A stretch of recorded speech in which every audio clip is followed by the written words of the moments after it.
What's up, and welcome back to another episode of Keeping Up with the Commanders. I'm your host, Mason Kennahan, and today we are previewing the NFC Championship game between the Philadelphia Eagles and the Washington Commanders.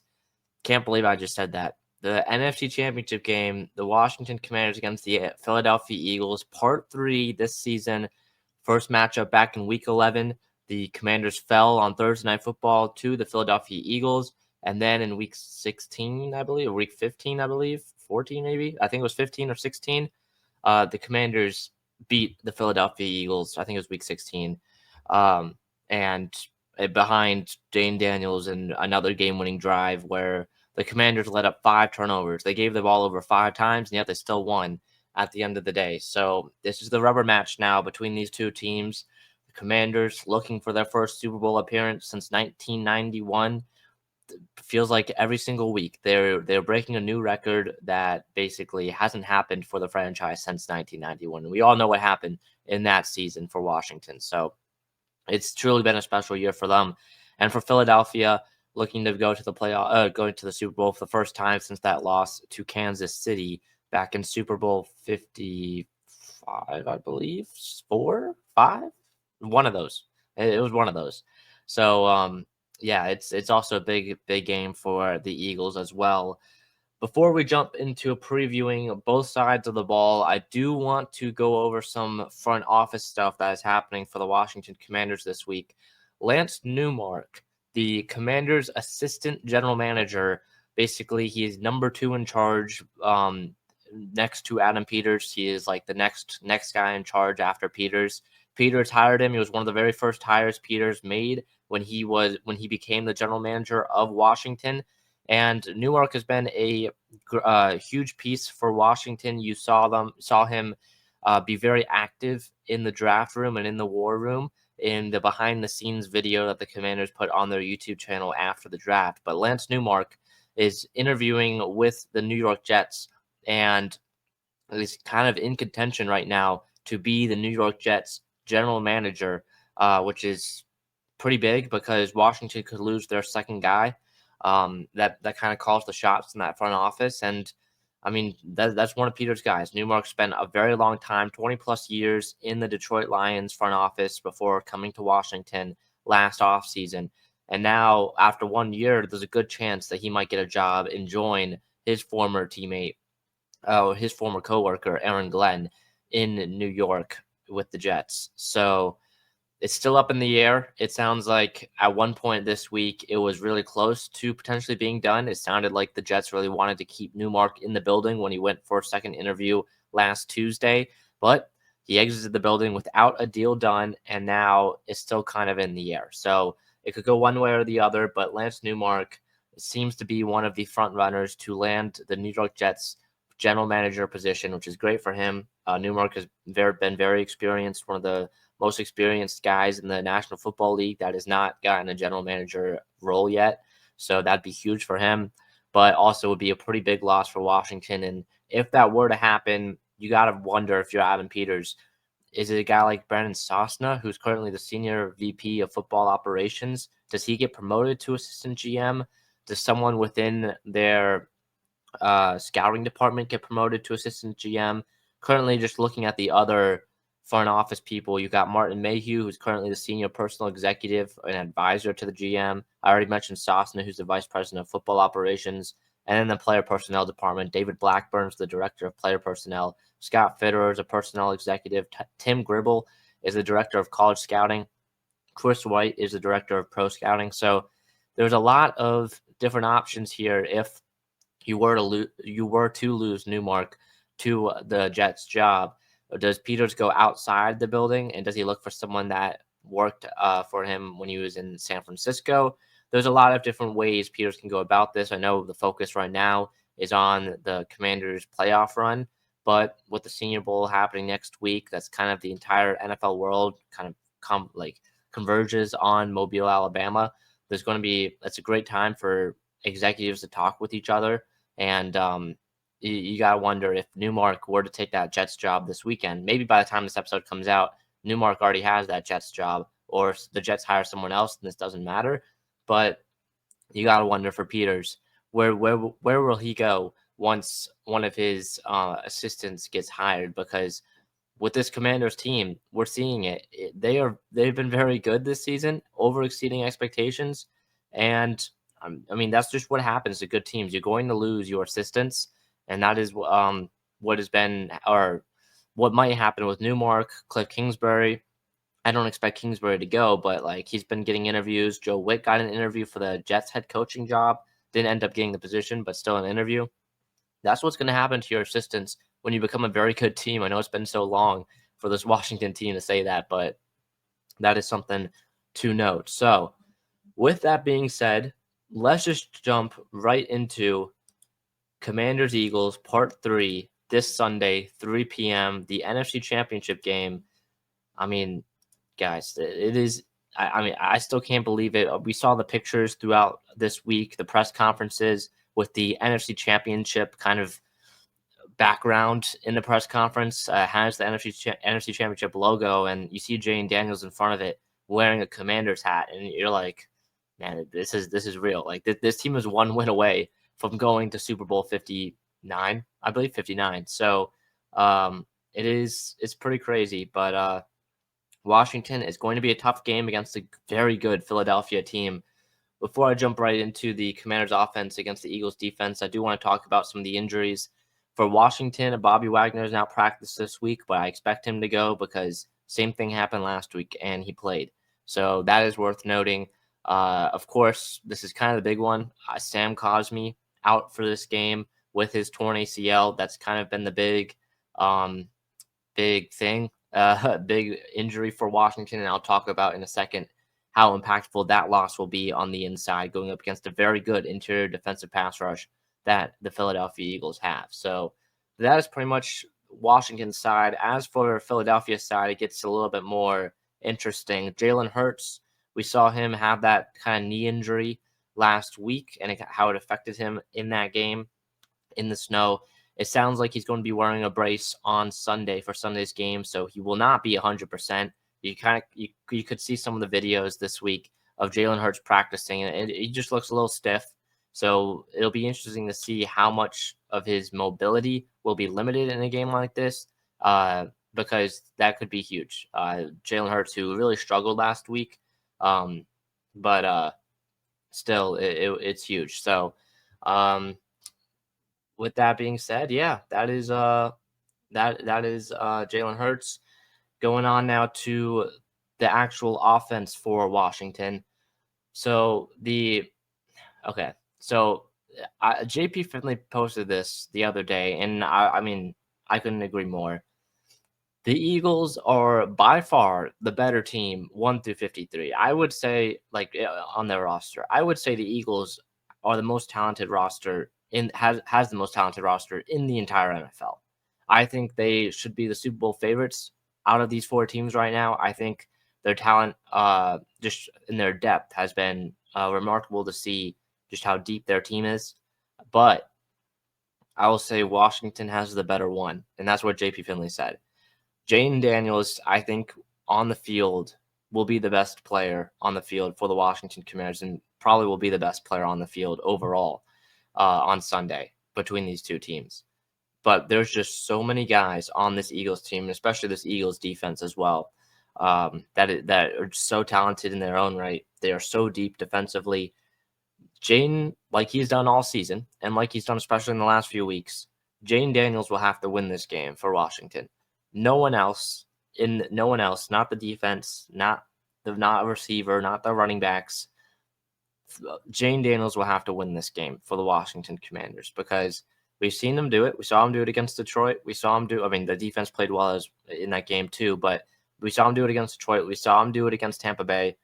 We saw him do it against Philadelphia a couple weeks ago, or not a couple months ago, whenever that was, week 16 or whatever. But Jayden Daniels will have to win this game if the Washington Commanders will want to go to the Super Bowl. And we look at his performances in each of the first two games against the Philadelphia Eagles. The first time in week 11, he's coming off that rib injury. You could tell he wasn't 100%. Looking at his rushing, I believe it was like 10 carries for 18 yards. It was something very, very unlike Jayden. I'm pulling it up now. It was 7 carries for 18 yards. Jayden Daniels in the last few games is averaging over 50 yards rushing per game easily, and he had 8 carries for 17 yards.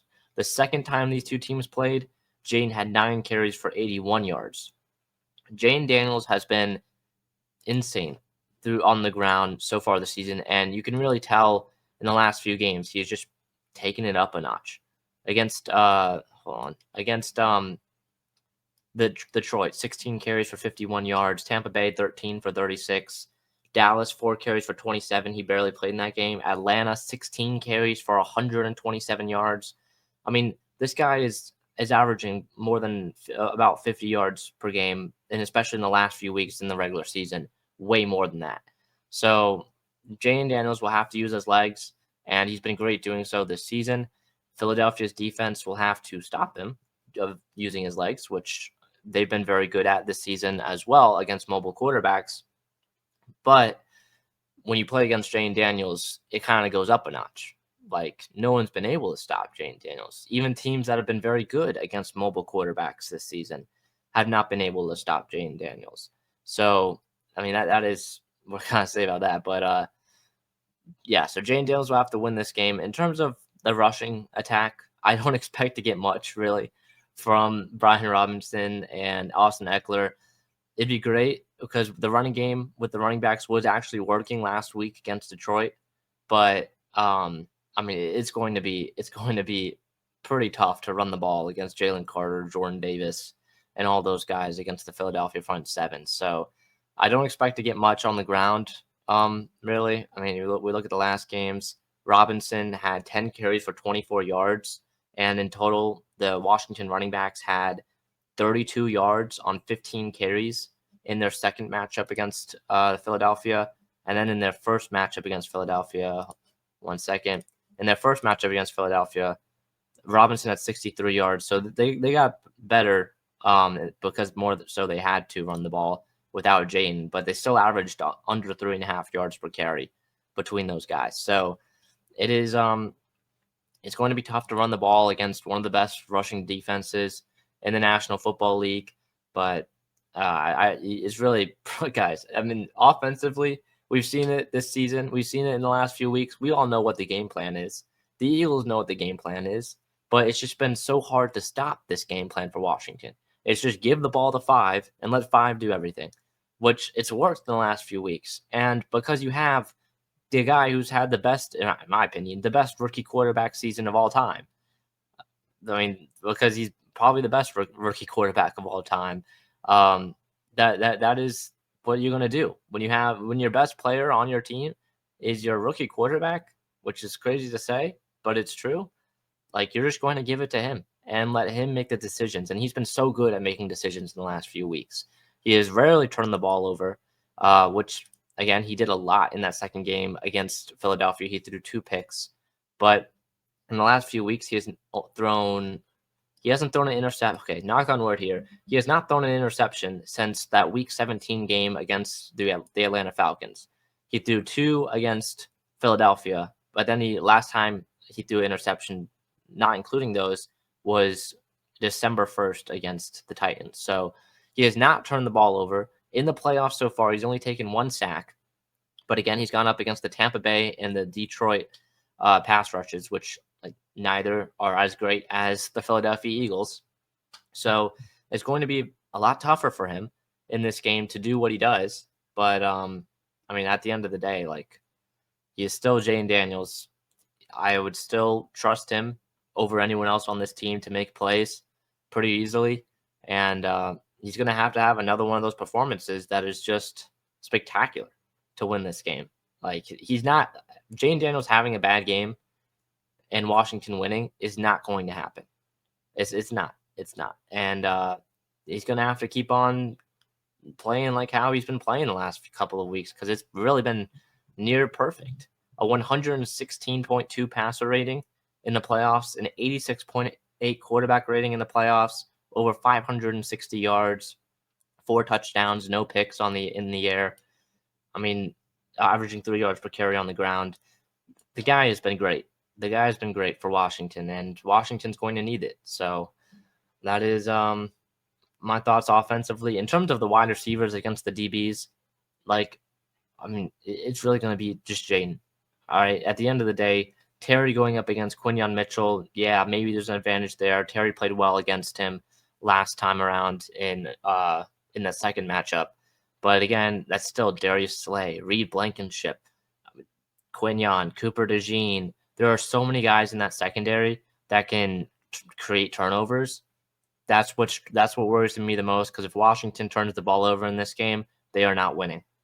They are not winning, because the way this Eagles team beats you is they slowly, I mean, you have explosive play here, like one explosive play a quarter that goes for a touchdown. They slowly just start to expand that lead, and they slowly kind of start to bring you down and make you play at the pace they're playing at. And of course, Saquon, all right, you have the best closer in all of the NFL in that backfield. So offensively, you probably got to score 4 touchdowns, in my opinion, to have a shot at winning this game.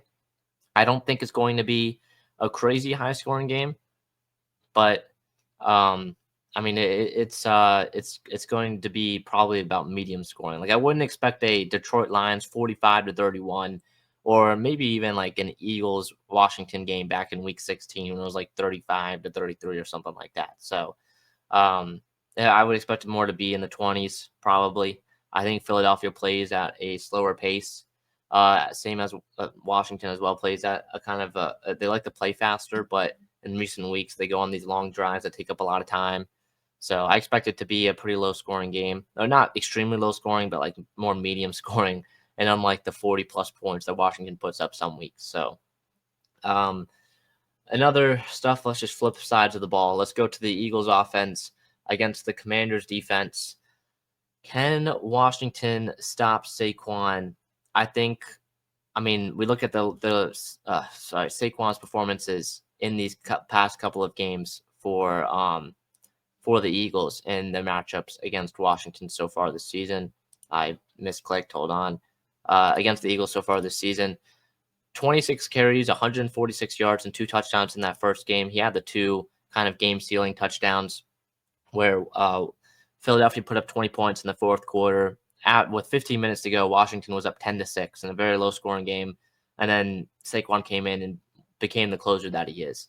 So they couldn't really stop him in that first matchup. That second matchup, though, hold on, 29 carries for 150 yards and 2 touchdowns. So same thing, they couldn't really stop him. But that second game, it felt more like they got better throughout the game as the game went on. Washington scored 22 points, of course, in that fourth quarter to win the game, but they haven't really been able to stop Saquon. And again, Washington has one of the worst run defenses in the National Football League, so I don't expect them to stop Saquon this time around either. I expect them. Well, what they've done in the past is they load the box, put 7-8 guys in the box, and what Saquon does is he makes 1 or 2 guys miss against a loaded box, and you got one safety out there trying to run down Saquon Barkley, which is not going to happen.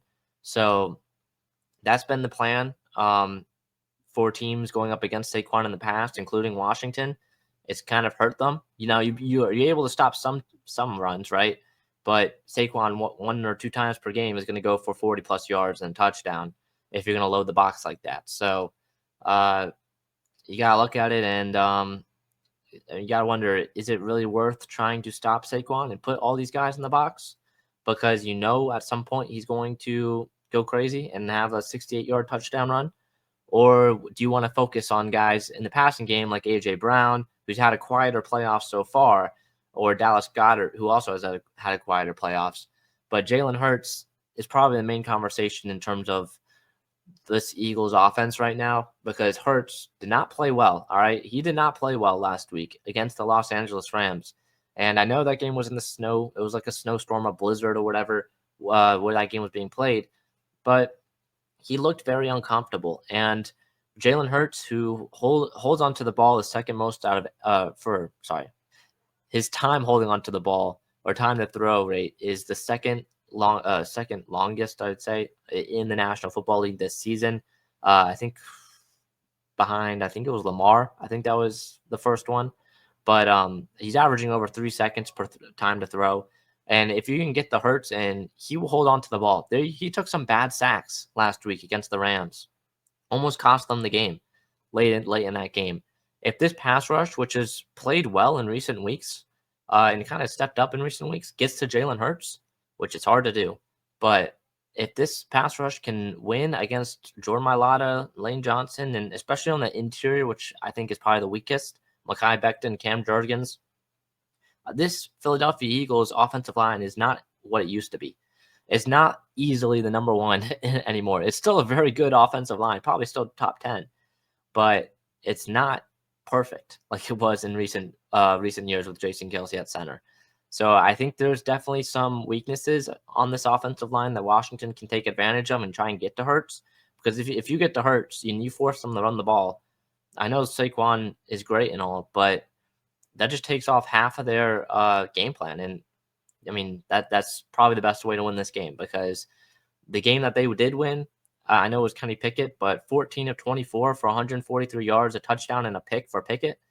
Like, that's not a stat line that's going to win a football game. I know Hurts may have had a similar stat line last week, but if you can limit Barkley to 150 yards or less, which is pretty crazy to say, but 150 yards or less for Barkley, you've got a good chance. As far as their passing game goes and their receivers, you got A.J. Brown, you have Devontae Smith, right? But, I mean, Brown has been very successful against this Washington secondary, even with Marshawn Lattimore. 8 catches, 97 yards, and a touchdown, plus over 60 yards of pass interference and holding calls against Lattimore last time around when Washington played Philadelphia. I would expect a pretty big game from A.J. Brown if Jalen Hurts is going to be able to play well. Because if that passing game gets going and you get A.J. Brown going, A.J. Brown is over 100 yards, Barkley is over 100 yards, you're in trouble. You're in trouble. And I don't think that's exactly how it's going to go, because I expect both of these teams to have these long, drawn-out possessions that just take time, double-digit drives, takes time, and go down the field. So at the end of the day, there won't be a ton of yardage to go around because there won't be a lot of time left. But still, A.J. Brown could be in for a big day. Devontae Smith, I mean, again, we are Devontae Smith catch away from being 0-2 against the Eagles this season. So it just shows how close Washington was to losing that game against Philadelphia back in Week 16. But overall, I mean, look, the Eagles' offense is going to be very good. All right, we can expect that. Washington, they're going to need some big plays defensively. They got some last week against Detroit and Jared Goff. I said that they needed at least a couple turnovers to beat Detroit's offense, and they did. And here against this Philadelphia team that will drag out these possessions, keep the defense on the field for long periods of time. If you steal a possession or two from Philadelphia, and there will be moments when Jalen Hurts or Nick Sirianni make a call that gives Washington an opportunity to make a play and get a stop on third down early in the drive, or kind of a screen play that gets blown up immediately. If Washington is able to recognize it and make those plays when given the opportunity, Washington could win this game. They could win this game. So with that being said, let's go to my final thoughts and score prediction. I mentioned it already. Philadelphia and Washington, I expect this game to be in the 20s. Now, hear me out. Everything is telling me to pick the Philadelphia Eagles. All right, all these numbers, everything is telling me to pick the Philadelphia Eagles. My mind is telling me to pick the Philadelphia Eagles, all right? But this is an all-heart pick, all right? When I have the opportunity for the first time in my life to pick my team to go to the Super Bowl, I'm going to do it. Washington, 28, Philadelphia, 27. It's going to be a close one. I think Washington pulls it out. It is, yeah. I mean, this is an all-heart pick right here from me, but Jayden Daniels, man. Jayden Daniels. I can't pick against him. I cannot pick against him. And maybe this team gets blown out on Sunday, right? Maybe they do. But this season has been something special, something so magical. This is an all-heart pick right here. Washington 28, Philadelphia 27, and that'll be that. So with that being said, next podcast will be out on Monday, recapping the game of whatever happens. And then we've got a pretty crazy week ahead. After when Monday's pod comes out, actually, I will be in the air going to Mobile, Alabama for the Senior Bowl next week. If you want to follow my Twitter at Mason_Kenahan, I'll be posting a lot of content from Mobile, Alabama, and all of that stuff there. So be on the lookout for that. And yeah, I'll probably have a podcast or two, as long as the hotel Wi-Fi is good. I'll have a podcast or two out throughout the week as well. So we're going to take it day by day there in Alabama. And hopefully next time I hop on the mic, the Washington Commanders are going to the Super Bowl. So with that being said, thank you for watching or listening to another episode of Keeping Up with the Commanders. See you guys in the next one. Peace.